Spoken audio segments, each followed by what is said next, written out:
So it's a Tuesday night. Is it okay to drink sparkling wine or champagne? You bet. Stay tuned.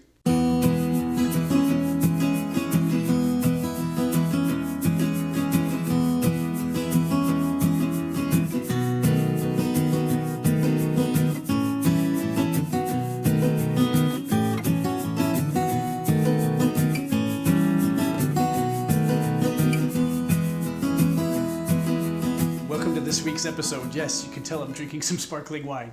And that's the whole reason for this week's episode. You know what? It doesn't have to be a special occasion to enjoy some great sparkling wines. And we haven't done any sparkling wines for the summer, so I thought, let's go ahead and do it. And if you stay till the end, I'll share some of my two favorites that ended up on the June issue of Wine Spectator. And it was great. There was a nice little article about, you know what, we need some celebrating in our lives right now. And there are some great affordable sparkling wines out there and some champagnes. And so the article covers some wines from California, and that's what we're going to look at in this week's episode. Some from France and Italy, and of course, from Spain. So if you haven't tried a cava from Spain or a prosecco from Italy, get out there and grab them. It feels like you're celebrating, and it could be a Tuesday night, and that's wonderful. So we're going to look at two wines, tell you a little bit about both, and also let you know what are great things to pair them with. And then, of course, as I said, if you stay till the end, two of my favorite sparkling wines from California actually made the list in this article. So sit back, grab a sparkling wine, and let's take a look at a great way to kind of lift our spirits. Yes, it's summer, and normally we're more joyous, but we're all still under the pandemic, so I think sparkling wines are going to come to our rescue. So let's take a look at both of this week's wines. So we have two sparkling wines from California for this week's episode. The one is from a very famous French champagne estate, Louis Roederer, and they're very famous if you've ever heard of Cristal. Very expensive, very world-class champagne. It starts usually, if you can find it, around $250 or more. Luckily for us, this one is from their Anderson Valley in Northern California. What a great sparkling wine. What's nice about this wine is it's around $25, and I found it at my local grocery store, so hopefully you will too. What a great find. What's nice is it's very easygoing, but it's special enough for a gift if you'd like. We had it with some sushi and some Japanese takeout food. I got a tonkatsu, which is a breaded pork cutlet. Of course, fried food and sparkling wines are just made for each other. So that was nice. So a little splurge on a Friday night was the Roederer Anderson Valley Brut. And what's nice about this one too is it's very fresh and refreshing. Both sparkling wines are. And this one is a little more Pinot Noir, has some Chardonnay in it. Just refreshing. You get a nice citrus notes to it. It also has some very nice green apple.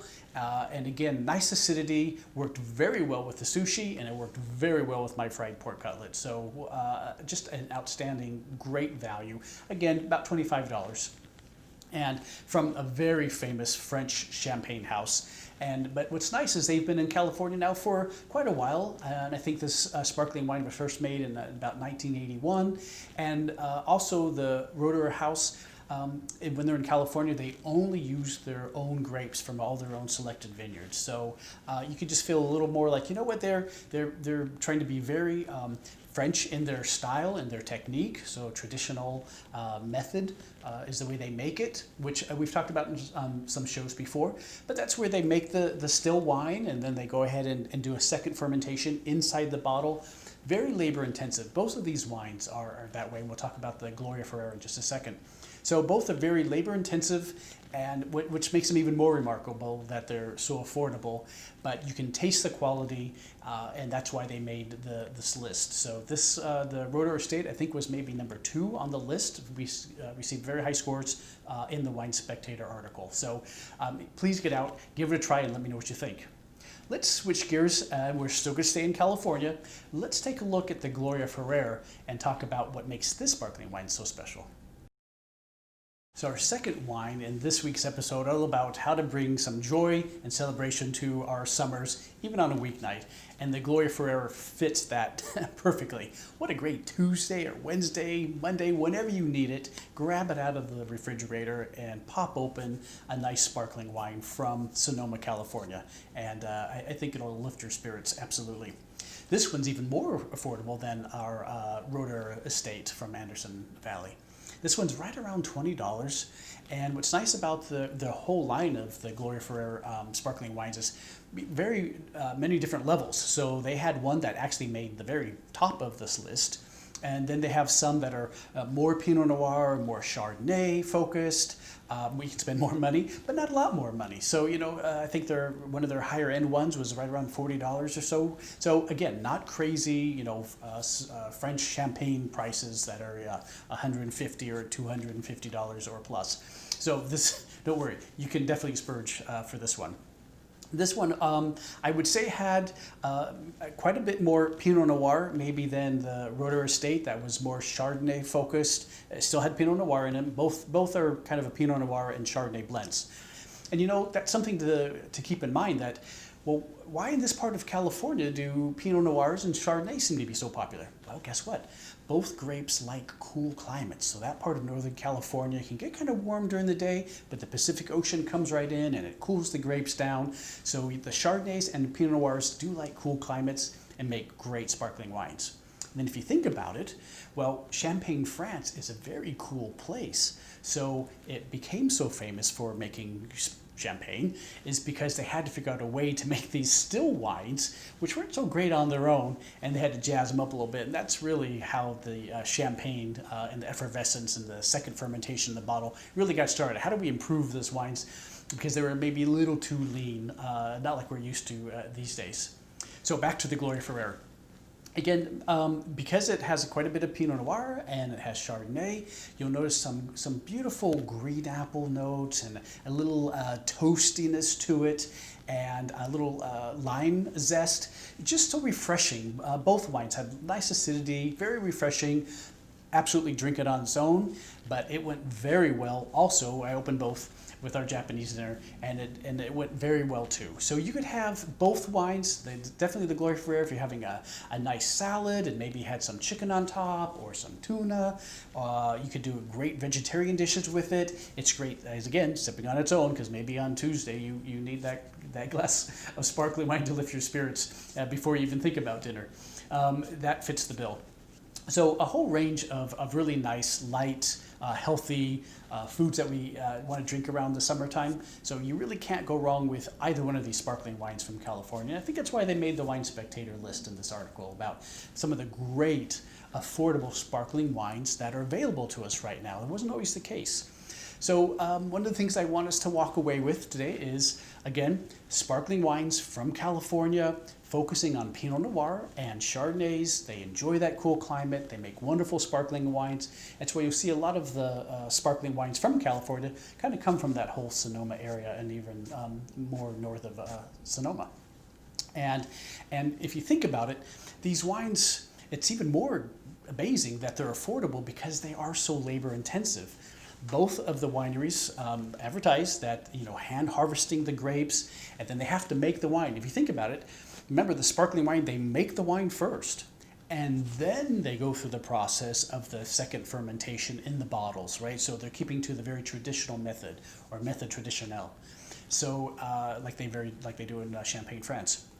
So they're doing all of this labor, and the fact that we are looking at two wines this week that are $25, or the Gloria Ferrer is right around $20 at a grocery store. It's incredible. So that's why you don't need to wait until a special occasion to give them away.